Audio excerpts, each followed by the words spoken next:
This was before Vietnam, before Solar Ice, before Miss Magazine and Gay Lit, before Hare Krishna and Haight Ashbury and Thieves and Bell Bottoms, before dope and acid trips, before Woodstock, before granola and frozen yogurt, before the Beatles, the Rolling Stones, and Joe Baez and Bob Dylan, before Encounter and Primal Therapy, Gestalt and Reversing, before the Maharishi and Muktananda and Ram Dass and Rajneesh. Blacks were Negroes, gays were fruits, there were no chicks at Yale, and I was going crazy.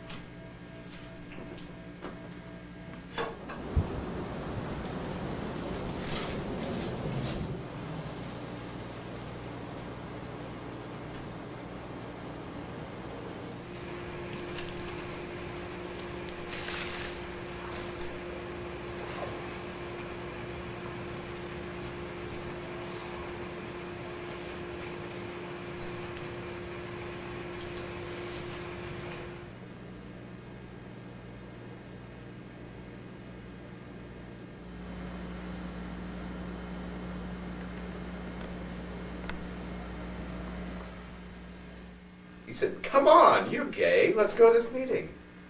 And I was just, like, the worst had happened, that someone had actually read my mind, which I was sure people could do for years. And up to that time, I'd had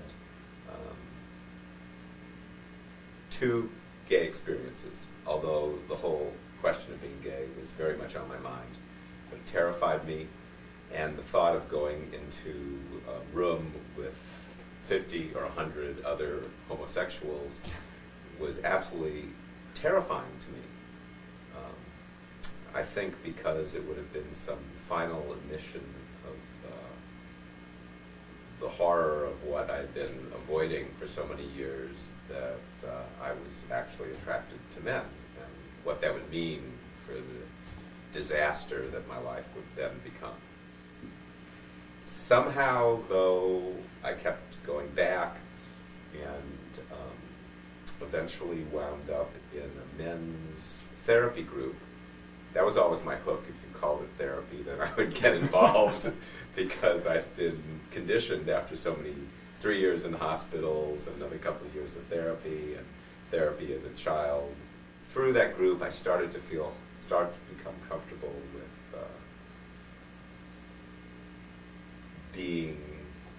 thinking of myself as gay and being around these other men who I could then appreciate were human beings like myself with the same concerns. I still wasn't doing much sexually, and I've been very fearful sexually and repressed up to that point, and I don't really remember that just because I was going to all these political meetings that that changed. I did meet Henry Ferrari, who called himself Hank at that time, and we fell in love, and that was a really good experience for me because maybe it was the first time in my life I felt I'd received love in the form of sexuality. I think the whole process of gay liberation was very important for me in helping me to begin to accept myself and, sort of to live in an insular community for a while where, even though I might have been put down for other reasons, being too butch or too wealthy, where at least I could start to experience myself as a sexual being without the opprobrium that was coming from the society at large, and also to feel that I was part of a group, of a family, which was always a very important issue to me because my blood family as a child was so chaotic.